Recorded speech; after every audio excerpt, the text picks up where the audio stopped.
I've been driving a taxi in this city for 11 years. Nights, mostly. You see a lot of strange things behind the wheel after midnight. But there's one ride I'll never forget. It was a Tuesday, around 2:30 in the morning. The streets were completely empty. No cars, no people. Just wet asphalt and fog rolling in from the river. I was about to call it a night when the dispatch sent me one last fare. Pick up on Mira Street, an old residential block. Soviet-era building, 5 stories, no lights in any of the windows. I pulled up, waited. Nobody came out. I was about to radio dispatch when I saw someone standing at the entrance. A woman in a dark coat. She wasn't there a second ago. She got into the back seat without saying a word. I looked at her in the rearview mirror.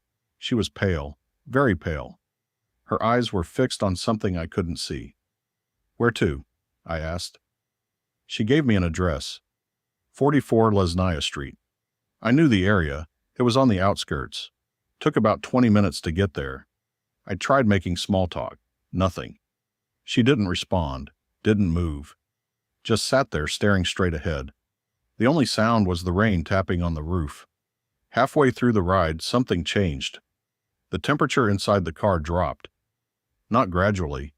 It just fell. I could see my own breath. I reached for the heater.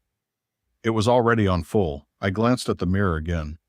She was looking directly at me now, not at the mirror, at me, through me. "Are you all right?" I asked. She said one word. "Faster." I pressed the gas. I don't know why, but I suddenly wanted this ride to end. When I reached Lesnaya Street, I slowed down, looking for number 44. But the numbers jumped from 42 to 46. There was no 44. Just an empty lot, overgrown with weeds. A rusted fence around nothing. I turned around to tell her.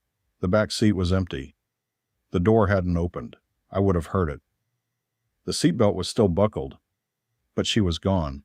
I sat there for a long time, engine running, hands shaking.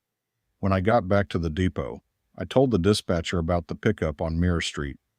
He went quiet. Then he said, "We didn't send you any fare tonight. Your last ride ended at midnight." I checked my trip log. He was right. There was no record of the ride. No pickup. No address. Nothing.